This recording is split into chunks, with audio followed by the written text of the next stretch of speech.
bedtime routines is a really important part of dinacharya, of how, after winding down through our day, do we really prepare ourselves for a good night's sleep. So there are many factors to consider here. One of the most important recommendations that people are talking about in the media for quite some time now is trying to minimize the use of electronic devices. So we've all heard about the importance of this, how watching TV or being on the computer or playing video games, all of those things are interfering with our brain chemistry. They're disrupting our circadian rhythm. They're disturbing us from going into that deep sound sleep that we all really require to be rejuvenated. So that's one of the first things that we can think of in terms of preparing for bedtime, is to try to have at least an hour before going to bed that we have powered down from all of our devices. This is really important. In addition to that, Ayurveda is going to give different recommendations of things that we can do, regardless of which dosha we are, to help prepare for sound sleep.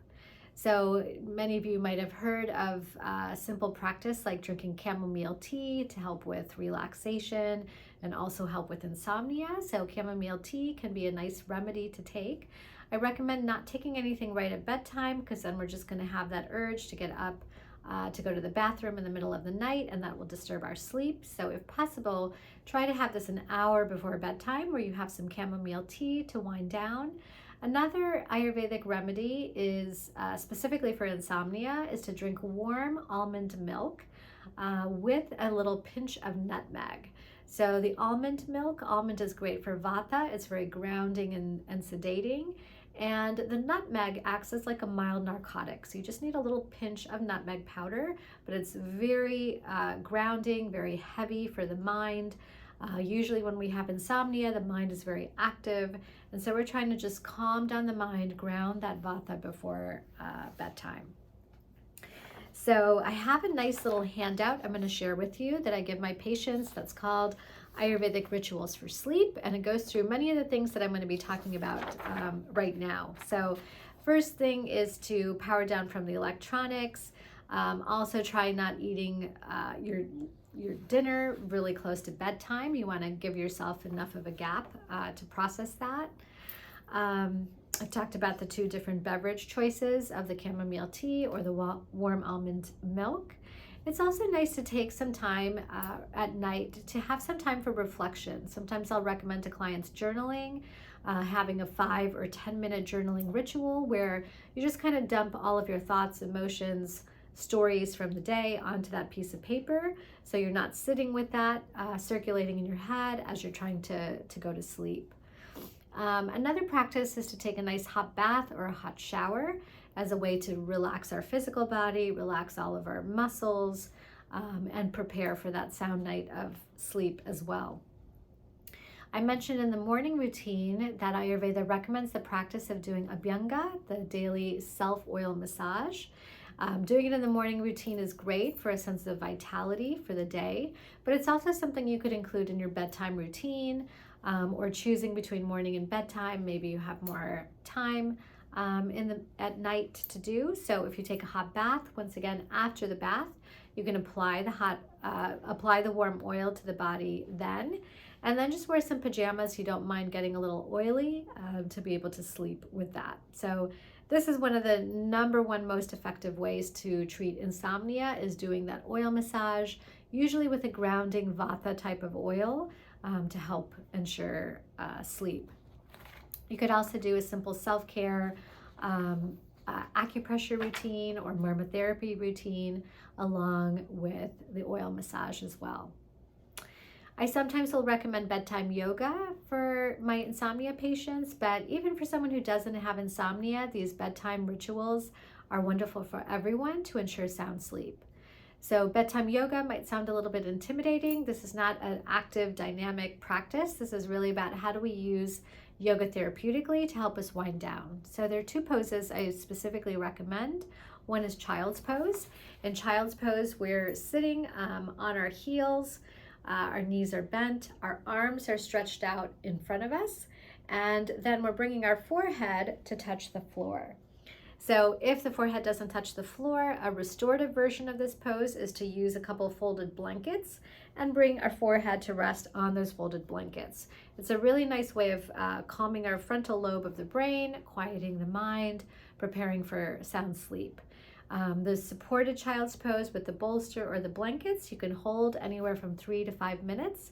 And it's just a really wonderful practice to be still, to be quiet, to feel kind of that mental surrender. Second pose I recommend is called Shavasana, which most people are familiar with. At the very end of a yoga pose, you're lying flat on your back, your arms are outstretched, palms are face up towards the ceiling. The feet are opened out just to the side comfortably, and the eyes are closed. The supported version of doing this pose would be to maybe have an eye pillow covering the eyes. You get that heaviness that's very grounding. You can have a rolled up blanket under your knees to help support the low back. It feels really good. You can even use weighted sandbags on your thighs or on your belly to create this feeling of heaviness. That's very grounding for the body. So a simple supported Shavasana like that, you could do between 5 to 10 minutes.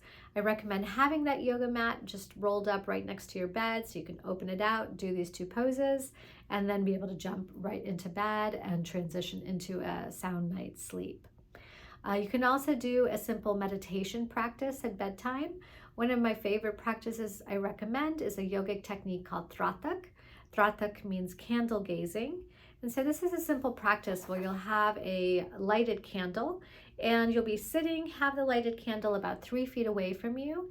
And you want to make sure it's not at eye height, but if you're seated, your gaze can kind of look down at that candle so your gaze is comfortable. So the way you practice this technique is you gaze at the candle flame for as long as you can without blinking, and then you gently close the eyes and you visualize that same candle flame in your mind's eye. So that's 1 round, and you want to go through about 3 rounds of Tratak, opening the eyes again, staring at the flame until you blink, closing the eyes and visualizing it. It's a wonderful, simple meditation practice for beginners. Anyone who says they can't meditate, they can definitely gaze at a candle flame. And it's very soothing to do this in a dark atmosphere, just to have the candle light and be able to prepare for transition into sleep that way. So now we've gotten into bed after the yoga or the meditation practice. One of the techniques Ayurveda recommends that's excellent for insomnia is doing a foot massage with warm Bringaraj oil. Bringaraj is an Ayurvedic herb that's a nervine sedative, very calming and grounding for Vata, excellent for insomnia, excellent for anxiety. It has a nice heavy quality to it. So essentially we're going to work on the soles of the feet, and you're just massaging that oil right into the soles of the feet. You're going to do this on both feet and then give yourself a 1 or 2 minute little foot massage. It feels wonderful. In particular, right at the sole of the foot, at the center midline, we have a point here called Pad Madhya. Pad means foot, Madhya means middle. In Chinese medicine, it's also called kidney 1, the starting point of the kidney channel. And it's a very powerful point where you can feel a little depression on your foot at that spot. So after you've massaged the whole foot, maybe you massaged each toe, come to that Pad Madhya or kidney 1 point, give a little emphasis there, circular movement, very grounding and relaxing, takes away a lot of mental stress and tension. So I teach my patients how to do this foot massage on themselves. If you're a parent and you have a child, this is hands down the #1 way to put your kids to sleep. Kids will be begging you every night to do this foot massage on them because it feels so good and it puts them into deep sleep right away.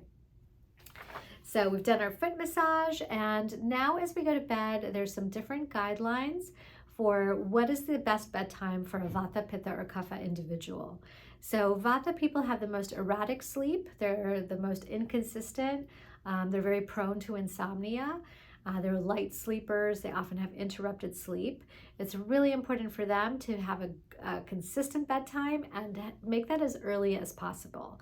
So usually between 9 to 10 p.m. is going to be good for Vata individuals.